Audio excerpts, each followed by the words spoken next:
Assalamualaikum warahmatullahi wabarakatuh. Waalaikumsalam warahmatullahi wabarakatuh. Alhamdulillah alladzi bi ni'matihi tatimmus sholihat. Asyhadu an la ilaha illallah wahdahu la syarikalah wa anna Muhammadan abduhu wa rasuluh la nabiyya wa rasula ba'da. Pemirsa Cahaya Duha yang dimuliakan oleh Allah Subhanahu wa taala. Anak adalah merupakan nikmat dari Allah Subhanahu wa taala. Di samping itu, anak juga merupakan amanah yang telah diamanahkan oleh Allah Subhanahu wa taala kepada kita. Allah Subhanahu wa taala menjelaskan kepada kita di dalam surat Asy-Syura ayat yang ke-49 sampai dengan 50. Di mana Allah Subhanahu wa taala telah menjelaskan bahwasanya anak itu adalah merupakan nikmat yang sangat luar biasa dari Allah Subhanahu wa taala bagi pasangan suami istri. Apa firman Allah Subhanahu wa taala? Lillahi mulkus samawati wal ard yahluku ma yasha. Milik Allah itu kerajaan langit dan bumi. Allah Subhanahu wa taala itu menciptakan apa yang Dia kehendakinya.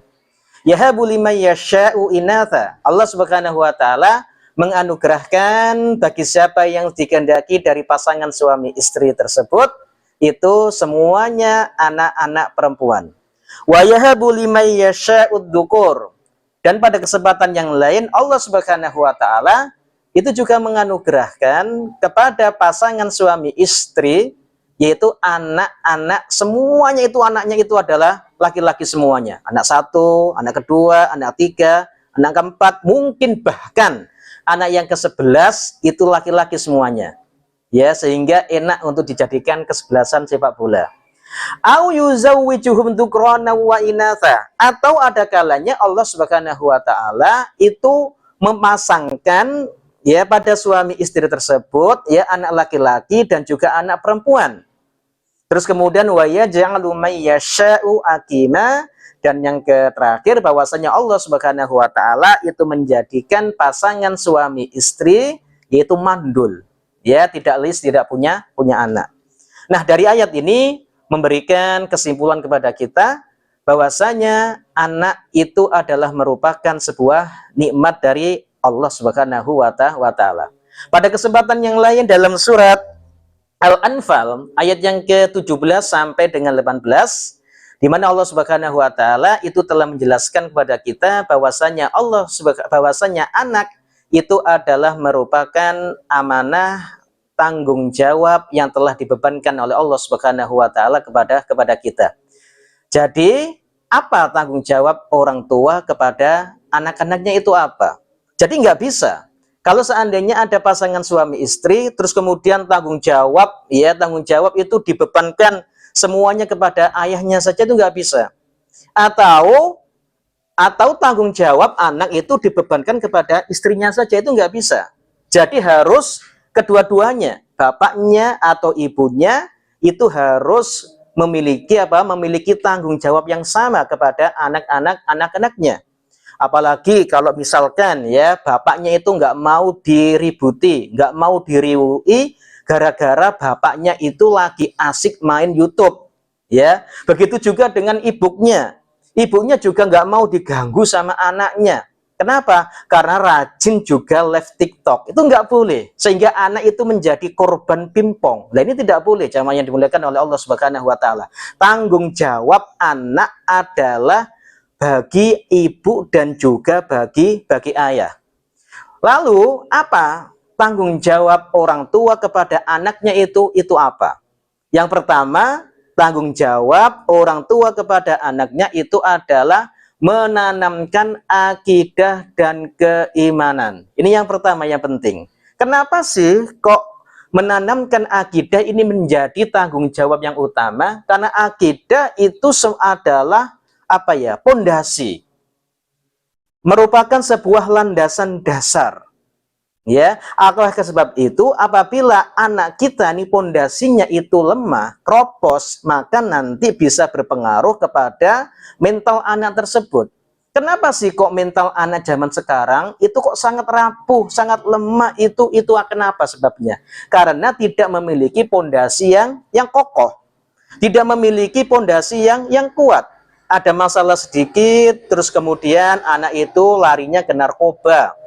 Ada masalah sedikit, larinya bunuh diri, mengurungkan diri di kamar. Ini adalah potret atau keadaan anak-anak kita dewasa ini. Kenapa? Ya karena mentalnya itu sangat rapuh, karena tidak dibangun, ya, dibingkai dengan akidah yang kokoh, akidah yang kuat. Oleh karena itu, Rasulullah Shallallahu Alaihi Wasallam yaitu telah memberikan pendidikan akidah ini sejak dini, sebagaimana yang dilakukan oleh beliau kepada keponakannya yang bernama Abdullah ibnu Abbas. Apa kata Rasulullah Shallallahu Alaihi Wasallam kepada Abdullah ibnu Abbas? Ya gulam, hei bocah. Ya gulam itu anak ya umur 7 sampai 8 tahun lah. Ya sekitar anak kelas 1 atau kelas 2 MI atau SD.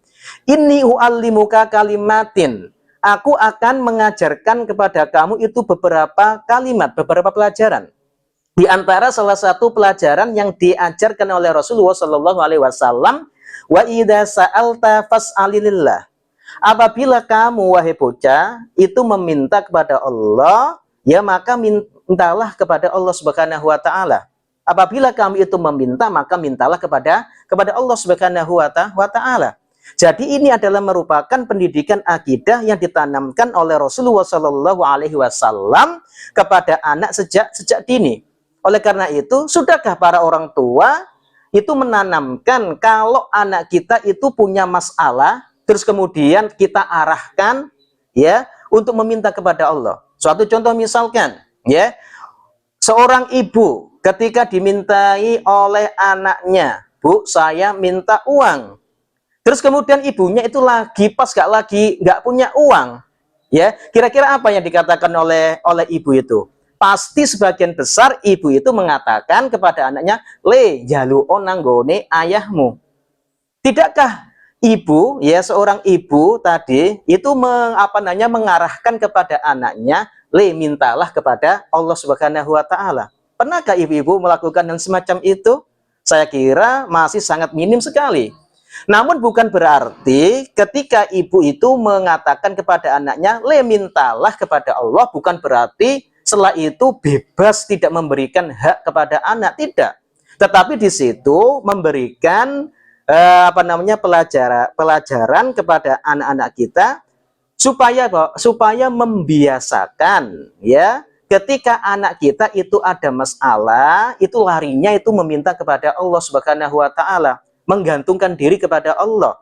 Ketika anak kita itu sakit, karena sudah sering diajarkan kalau minta kepada Allah, maka anak tersebut itu akan spontanitas mengatakan, ya Allah berikanlah saya kesembuhan dari sakit saya. Itu yang dimaukan oleh Rasulullah Shallallahu Alaihi Wasallam. Terus kemudian di antara bentuk penanaman akidah kepada anak kita itu adalah menanamkan sifat muraqabah, yaitu bahwasanya kita itu senantiasa itu diawasi oleh Allah Subhanahu wa taala. Kita tanamkan. Jadi kalau seandainya sifat muraqabah ini berhasil kita tanamkan di dalam hati anak kita, insya Allah anak kita itu akan merasa takut ketika dalam kondisi sendirian, juga akan mengalami rasa takut.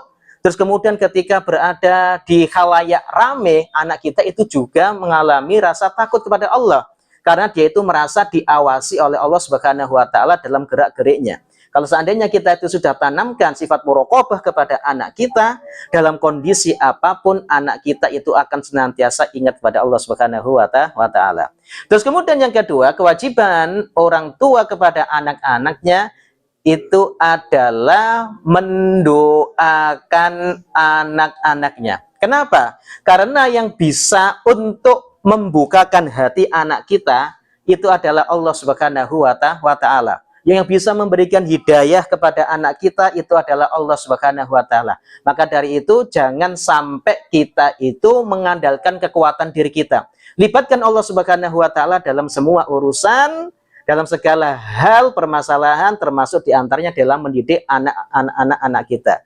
Terus kemudian yang ketiga, kewajiban orang tua kepada anaknya itu adalah membentengi anak-anak kita dengan zikir-zikir yang disyariatkan oleh Allah Subhanahu wa taala. Terutama adalah zikir pagi dan petang. Maka kita rutinkan ya untuk mentalkin anak-anak kita, menuntun anak-anak kita untuk melakukan zikir pagi dan petang. Demikian yang bisa disampaikan ya pemirsa Cahaya Duha yang dimuliakan oleh Allah Subhanahu wa taala, supaya mudah-mudahan apa yang kita sampaikan ini memberikan ilmu yang bermanfaat kepada kita, terutama bagi orang tua di dalam memberikan pendidikan kepada anak-anaknya. Nun wal qalami wa ma yasturun fastabiqul khairat. Subhanakallahumma wa bihamdika asyhadu an la ilaha illa anta astaghfiruka wa atubu ilaik. Assalamualaikum warahmatullahi wabarakatuh. Waalaikumsalam warahmatullahi wabarakatuh.